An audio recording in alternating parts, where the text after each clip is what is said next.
Welcome back to the Ultras on TS. I'm Josh Piercy, joined by Jeff Wall and Kurt Black. And as always, remember to like, share, and subscribe to True Sports on YouTube as well as Instagram. Gentlemen, a big game week in the Premier League this week. A couple of big wins for the big teams and a couple of sad losses for another couple teams, especially a team that I hold near and dear to my heart, Tottenham Hotspur, no longer in first in the Premier League. Liverpool has overtaken them after winning. And then they beat Crystal Palace 7-0 the other day as well. Jeff, we knew it was a matter of time before Spurs ended up bottling the first place in the Premier League. How much do you think is this indicative of how the rest of the season is going to go?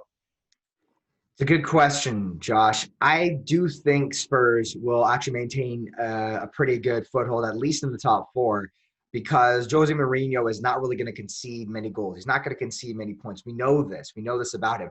My question is, and this is the big issue, right? A lot of people talked about the fact that, players are loving it under Jose right now. And I think, they're loving it under Jose because they were winning. Right now, back-to-back losses. How does that trickle down? As they start to lose points, as they start to lose their footing in the table, as they start to kind of lose their grip on that title that they once had. How is that going to affect those players? Are they going to start to revolt? Is Jose going to start to revolt? Because I think that's another big question. So far, we haven't seen him do any of that sort of thing because everything's been going well. But if things start to go badly, will he start to go crazy? Will he do exactly what he has always done time and time again? That's my question. And I don't know the answer to it, but I hope someone does. Well, so what do you mean by that? You think that Jose is just going to implode eventually if the team doesn't start to find its form? I think he's going to want to get more out of his players when they're not getting enough wins, when they're not able to at least maintain a close title race with Liverpool and whoever else is there. If he can't do that, I think he's going to have sort of a call to action, as he has many times with his players. Now, Tottenham is a bit different. Tottenham seems, at least on the face of it, a little bit different than Manchester United. It seems like a lot more guys have bought into what Jose Mourinho is bringing to the table. However, there's a sense too that, players love playing football no matter what style they have. But they're not playing with the ball. They're not getting a chance to be as creative as they might usually be. And I think that over a long season, this might tax them a little bit. It can get frustrating when they're just getting beaten on by other teams or just not really being as successful as they once were at the start of the season. I think as that momentum starts to fall away, you might see Tottenham start to really fall apart here. But remains to be seen. We'll see what happens. All right, it's a lot of big words from a Manchester United supporter. They did win 6-2 today and leapfrog Spurs into the top four. Kurt, please tell me you're on my side here. Jeff is kind of full of it. I want to be on your side, Josh. I truly do. But maybe Jeff is making a little bit of sense. I don't want to inflate him too much, but we've seen in the past that Mourinho has the tendency of alienating some players.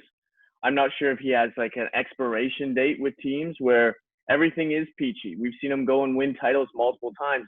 I don't think that's truly the case here yet with Tottenham, because we were watching the game earlier in the week against Liverpool and Tottenham was looking good. And you even heard Jurgen Klopp after the game, praise what Mourinho's done with Spurs, saying he's really turned that team into a machine that just pushes out results, right? So that's great. They had a heartbreaking loss there against Liverpool. That was really tough. I'm not counting them out. They're definitely, still in the running, right? But frankly, Manchester United, as easy as it is to chirp them, especially in Champions League play, over the last couple of months, they've been probably one of the top teams in the Premier League. Somehow Ole's just singing the right song when it comes to league play. And they've been convincing. And I think, honestly, they're probably the biggest threat to Liverpool at the top of the table right now. I wish I could be, your supporter right now. The facts are telling me other things right now, my friend. All right, so 2 wrong takes in a row by my friends Jeff Wall and Kurt Black. You guys are completely off the board there, and you're totally wrong. And it's only been 2 games, and I think you guys need to chill out.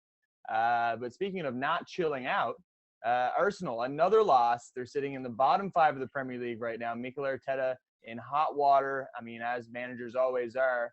But Kurt, probably justified this time, huh? Yeah, I suppose. It feels like it was just a couple weeks ago or even last week where I was defending him, for us saying, hey, we need to like get off this fire Arteta bandwagon. It's too soon, blah, blah, blah, blah, blah. Yeah, it's rough. It's rough. And it takes a lot, to dull down the unearned confidence of Gooner fans. But, they're starting to show it now.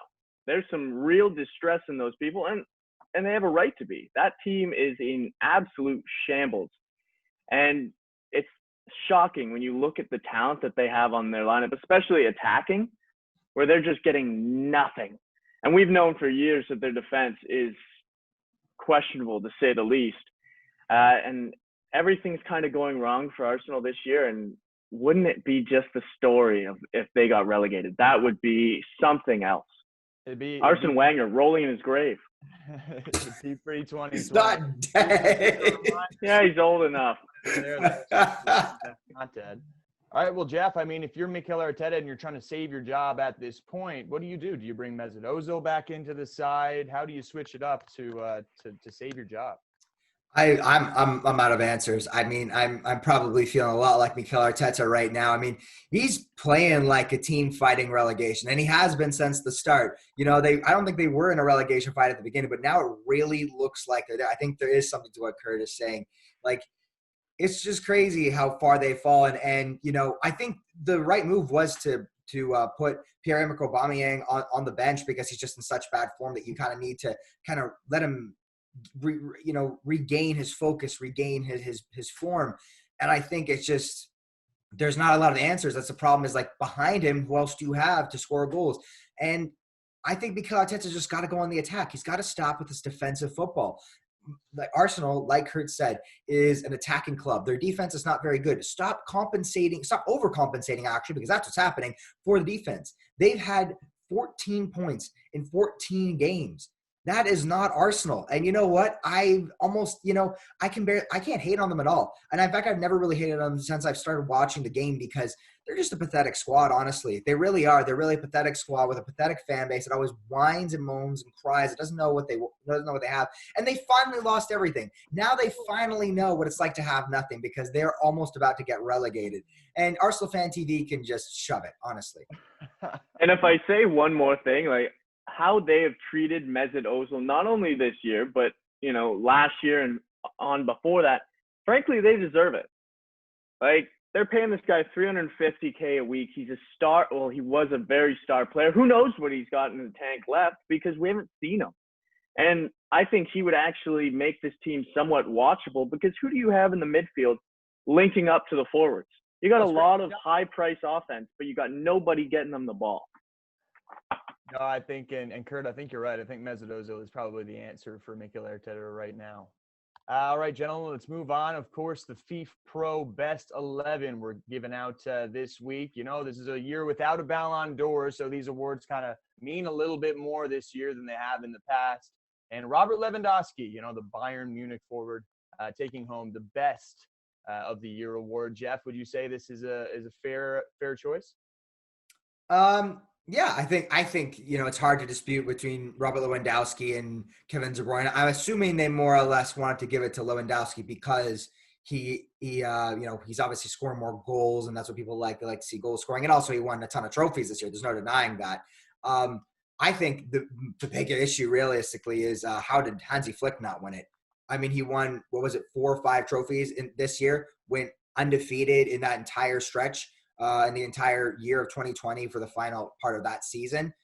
He's done incredible. And I know it's Bayern Munich. I understand that. But Bayern Munich was not doing very well. And this is a very competitive Bundesliga that they were going up against. The fact that Hansi Flick did not get the best coach award was absolutely, that's a travesty to me. I don't care what Liverpool did. It is not me hating on Liverpool. Klopp is a great manager. He did something amazing. But 4 trophies versus 1, come on, man. Come on.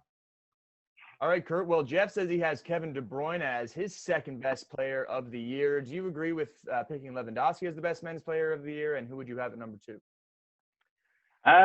Maybe because he's my idol and I want to be everything that he is and more. But I think Cristiano Ronaldo was the second best player, right? But I agree. Lewandowski deserved – Jeff, settle down. Settle down. Lewandowski deserved the title. What he was able to do with Bayern Munich, leading that charge, super impressive. And his ability to just put everything in the net when he touches it. Like, his efficiency is off the charts. Deserved the award. Kevin De Bruyne. What did Kevin De Bruyne do last year? Did he win a title? I don't think he won a title. He had a good year. He has a good year every single year. But that team, Man City, is not impressive. Yeah, I wouldn't put him as my top 2. Maybe he's my top 5 in the world. He's definitely the best center attacking midfielder. But number 2 in the world, definitely not. Definitely not. I'm sorry, Jeff. Like, yeah. No. Kurt picking Ronaldo at number 2, the least surprising thing to happen in 2020. Well, yeah, it's not a shocker. I admitted that from the get-go. But, yeah, definitely not De Bruyne. Hell, Dybala was better than De Bruyne last year. That's blasphemy. Serie A MVP is who you're talking about right there. Okay, and for the first time ever, a North American was picked in the FIFA Pro World 11. Of course, Alphonso Davies at Bayern Munich coming in as the best left back in the world. Jeff, I mean, how much of a big deal is this for Canadian soccer and just the man himself, Alphonso? I mean, yeah, this is huge for Canadian soccer. I mean, Alphonso Davies is just massive for Canadian soccer, especially North American soccer. And I think, he's become so popular too around North American general. I feel like a lot of people, even if you don't watch soccer, you don't even watch European soccer, let alone, but like, people just really love Alphonso Davies. He's got a great personality. He's a lovable guy. And he honestly deserves that spot. He was the best left wing back of that entire stretch of 2020. He's incredible. I think the sky's the limit for him. I mean, he could pretty much play whatever, almost any attacking position he wants. But he's incredible. And I think it really is telling, though, that there are so many good young Canadian guys coming out right now. It's not just Alphonso Davies. It's Jonathan David as well. So the future is looking upward for Canadian soccer. Well, usually around this time of year, all the clubs in Europe, except for the Premier League, of course, will get a little 2-week break in the middle of the season to kind of split it up.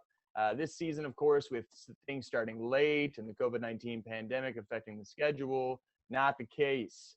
Jeff, who's going to get hurt the most by this big congestion of games right now?